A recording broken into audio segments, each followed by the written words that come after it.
고가의 리프팅을 권유한다거나 하면은 그거는 되게 과잉 진료라고 볼 수가 있고요. 그만큼의 효과를 또 끌어올릴 수 있는 가성비 좋은 리프팅 기기들이 많이 나왔어요, 사실은. 안녕하세요. 이론의 닥터강 강유진 원장입니다. 오늘은 좀 문의가 많았던 부분 중에 피부과 시술이 너무 많고 다양한데 어떤 게 정말 나에게 꼭 맞는 건지 모르겠어요. 하라 하는 거를 하긴 하는데 정말 효과가 괜찮은지도 모르겠고 이러다가 병원에서 호구당하는 거 아닌가요? 이런 걱정에 앞서서 좀 여쭤보시는 분들이 많거든요. 잘못 받으면 호구되기 쉬운 피부과 시술 탑5에 대해서 한번 정리해 보도록 할게요. 첫 번째, 이벤트성으로 저렴하게 하는 레이저 토닝입니다. 프랜차이즈 병원이 많아지면서 굉장히 싸게 이벤트를 해서 박리담회로 레이저 토닝을 하는 데가 많은데요. 그런 곳은 또 가보면은 내가 직접 뭐 원장님을 뵙기도 어렵고 내 피부가 어떤 상태인지 정확하게 알지도 못한 상태에서 실장님과 상담 후에 결정이 돼버리고 원장님 얼굴도 못 봤어요. 이런 경우도 있거든요. 원장님이 들어와서 레이저 몇 번 토닝하고 집에 돌아가게 되는 경우들이 있는데요. 정확한 진단 없이 조사되는 레이저 토닝은 효과가 떨어질 뿐만 아니라 피부가 예민하거나 피부 장벽이 약할 때 많이 들어갔다 하면 과자극되어서 부작용이 생겨 오히려 악화가 될 수가 있습니다. 색소병변은 뭐 기미든 흑자든 오타 모반이든 굉장히 다양한 병변들이 있어요. 마크브 이런 피부 정밀 진단 기기를 통해서 찍거나 그걸 통해서 의사 선생님을 먼저 만나서 정확한 진단 하에 거기에 맞춰서 안전보험에서 레이저 치료를 들어가는 게 제일 중요하다고 볼 수가 있습니다. 그리고 두 번째, 과한 필러 시술일 수 있는데요. 필러는 안전한 부위에 안전 용량으로 시술한다면 예쁜 모양을 만들 수가 있고 또 유지기간도 길게 그리고 뭉치는 일 부작용 없이 잘 받을 수가 있는데 만약에 위험한 부위에 과하게 들어간다거나 급하게 들어간다거나 하면은 부작용 때문에 크게 고생할 수 있는 부분이 있습니다. 특히 위험할 수 있는 부분은 눈으로 주행하는 혈관이 팔자 쪽을 지나가고 코 위쪽으로 올라가고 또 미간 쪽으로도 이렇게 다 통해 있어요. 미간 필러, 코 필러, 팔자 필러를 만약에 과하게 급하게 맞았다 하면은 혈관 사고가 나타날 수도 있고 팔자 필러 같은 경우는 너무 과하게 들어가면 이동성이 있기 때문에 팔자 윗살로 이동하면 오히려 팔자가 더 깊어져 보이는 아니면 좀 뭉쳐가지고 단단하게 만져질 수가 있다는 부작용이 있어요. 그리고 미간이나 코 필러를 또 과하게 들어간다면 흘러내리면서 나중에 좀 아바타 코처럼 뭉툭해 보인다거나 돌출돼 보이는 그런 부작용을 겪는 분들을 종종 볼 수가 있습니다. 이마나 입술, 턱은 모양을 좀 예쁘게 딱 만들어내는 부분이잖아요. 안전성이 입증된 필러로 안전한 층에 안전 용량으로 시술한다면 예쁜 모양을 딱 만들 수 있어서 괜찮을 수 있는데 아까 제가 설명드린 위험할 수 있는 부분에는 과하지 않게 시술 받는 것을 추천드리고 있습니다. 세 번째, 과도하게 비싼 레이저 리프팅입니다. 정확히 말하자면 EBD라고 해서 에너지 베이스드 디바이스라고 하는데요. 그런 에너지 베이스 디바이스 리프팅을 받았을 때 우리는 이제 가성비를 따져봐야 되는 게 되게 중요한데요. 20대 분들은 사실 탄력 저하가 거의 없거든요. 이제 얼굴이 좀 작아지고 싶어 하고 지방을 빼고 싶어 하는 정도인데 탄력 저하가 거의 없는 20대 분들 환자한테 고가의 리프팅을 권유한다거나 하면은 그거는 되게 과잉 진료라고 볼 수가 있고요. 오히려 이제 가성비 좋은 슈링크라든지 텐세라든지 뭐 온다 리프팅 정도로 얼굴 라인을 매끄럽게 잡을 수가 있어서 굳이 그렇게 고가 라인의 리프팅을 받을 필요가 없는데 그런 권유를 받을 때가 있어요. 20대 분들은 좀 지방을 빼고 싶다 하면 스테로이드가 없는 윤곽 주사나 안전하게 사각턱 보톡스 아니면 턱선 보톡스 정도 얼굴 라인이 매끄러워지게 잡을 수가 있어요. 20대 분들은 오히려 과하게 들어가면 과자극되거나 망가질 수도 있으니 과하게 권유하는 병원은 가지 마시고 피부 여드름 관리라든지 주근깨 관리라든지 고민인 부분들을 가성비 괜찮게 관리받는 걸 추천드리고 있어요.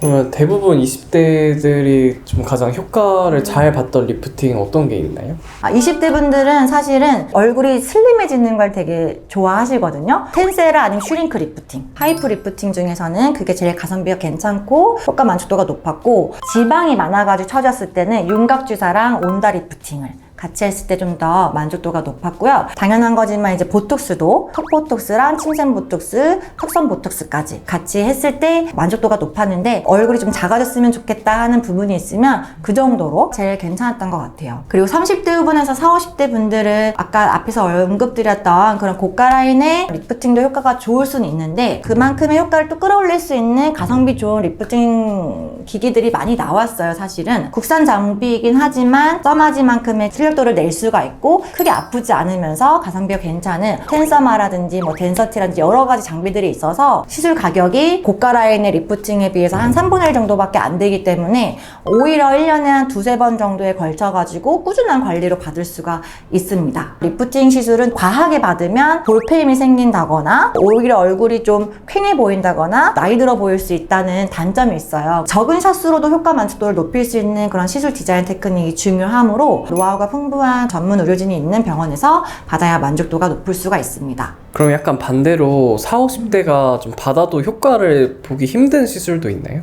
만약에 탄력자가 좀 심하다, 주름의 깊이가 깊다 하면은 20, 30대 분들이 좀 받았을 때 효과가 좋았던 것들이 또 효과가 떨어질 수가 있어요. 뭐 올리지오나 슈링크 등 에너지 강도가 적은 것들은 오히려 좀 만족도가 떨어질 수가 있기 때문에 고강도의 레이저 리프팅을 차라리 3, 4개월이든 5, 6개월에 한 번씩 딱딱 받아주는 게 효과 만족도를 올릴 수가 있고요. 40, 50대 분들은 탄력자의 원인이 되게 다양하기 때문에 지방이 너무 많다면 지방을 같이 분해시켜주는 온다 리프팅이나 뭐 윤곽주사 이런 것들을 병행해서 들어가면 훨씬 효과가 좋고요.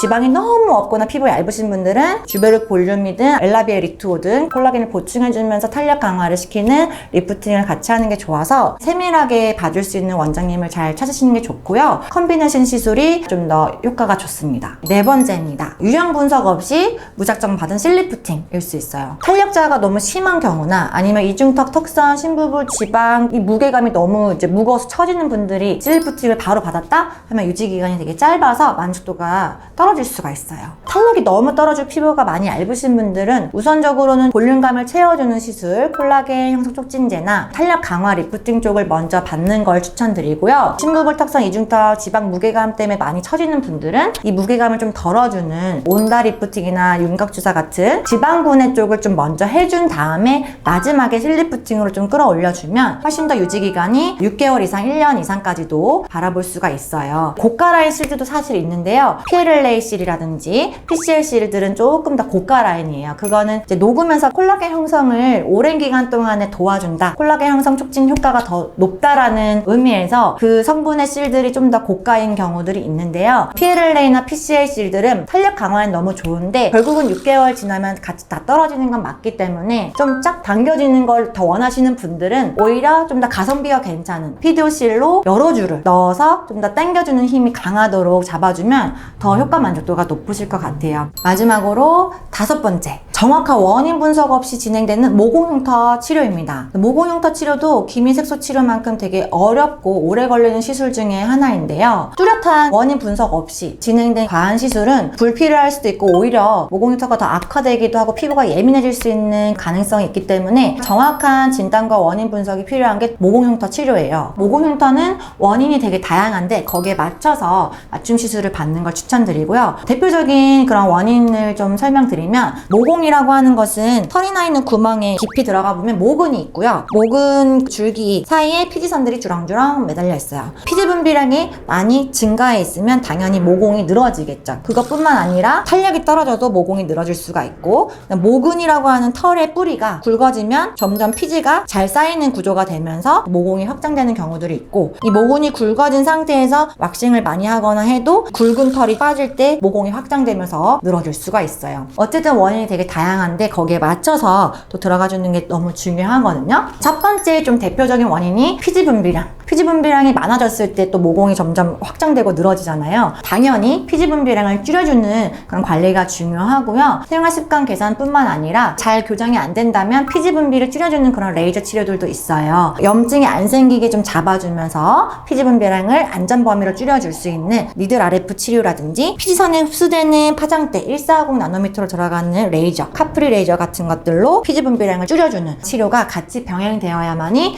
모공이 제대로 줄어들 수가 있다라는 거예요. 나이가 들면서 아니면 좀 피부가 너무 건조해지면서 탄력이 떨어지게 되면 세로 모공으로 쭉쭉 늘어지는 모공이 생기거든요. 피부가 다시 탄력 강화가 되면서 재생될 수 있는 콜라겐 재생 주사 치료가 좀 더 효과를 볼 수가 있고요. 무조건 받기보다는 그것도 피부 타입별로 효과가 좋은 주사 성분들이 있어요. 리쥬란 힐러도 있을 수 있고 아니면 주베룩도 있고 울트라콜도 있고 아니면 ECM 스킨 부스터 여러 가지 종류들이 있기 때문에 내 피부에 어떤 성분이 맞을까요? 이런 거를 진단하에 후에 원장님과 면밀하게 상담하셔서 결정해서 콜라겐 재생을 도와주는 주사 치료를 받으셔도 좋을 것 같고요. 너무 건조할 때는 또 물광 주사 같이 들어가면 속 수분감이 충족되면서 모공이 줄어들 수 있는 효과가 있습니다. 이제 만약에 너무 모근이 굵다, 피지가 잘 쌓이게 되고 점점 모공이 확장되는 경우는 모근이 좀 작고 얇아질 수 있게 레이저 제모 시술도 필요할 수가 있어요. 소극성 속모증이라고 해서 모공 사이사이에 털들이 되게 까맣게 콕콕콕콕 박혀있는 게 있어요. 나비존이랑 코에도 까만 털들이 콕콕콕콕 박혀있는 경우에는 모공이 잘 확장되고 피지가 배출이 잘 안 되면서 악순환이 될 수가 있는데, 그런 경우에는 이제 레이저 제모로 안전하게 들어가 준다면 모근이 점점 얇아지면서 모공도 같이 축소될 수 있는 효과가 있습니다.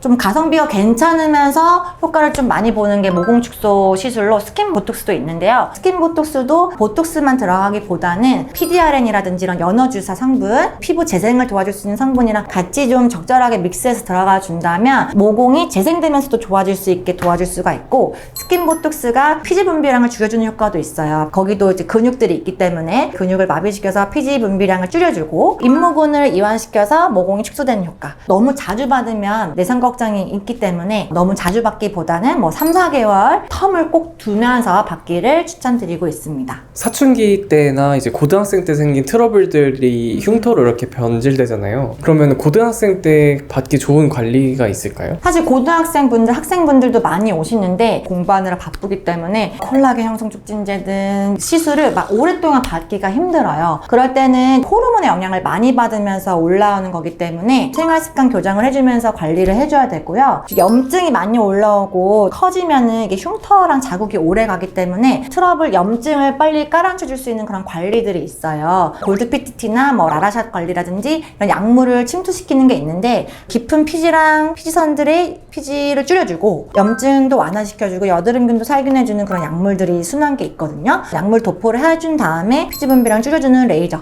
그리고 재생 레이저 이 정도만 받아도 짧은 관리 시술 안에서 좀 효과 만족도를 높일 수가 있어요. 바쁘기 때문에. 이렇게 해서 피부과 시술 잘못 받으면 호구될 수 있는 시술 탑5에 대해서 설명드렸는데요. 뭐든지 맞춤으로 면밀하게 진단하에 치료를 받는 게 되게 중요하고 홈케어도 되게 중요한 것 같아요. 그래서 그런 거는 가까운 병원에 잘하는 원장님을 꼭 찾으셔가지고 항상 상담을 잘 하셔서 안전하게 받는 걸 추천드리고요. 보시면서 궁금한 점 있으시면은 언제든지 아래 댓글 남겨주시면 상세하게 답변 드리도록 하겠습니다. 이번 영상 도움이 되셨다면 구독과 좋아요 한번 눌러주세요. 이상 이론의 닥터강 강유진 원장이었습니다. 감사합니다.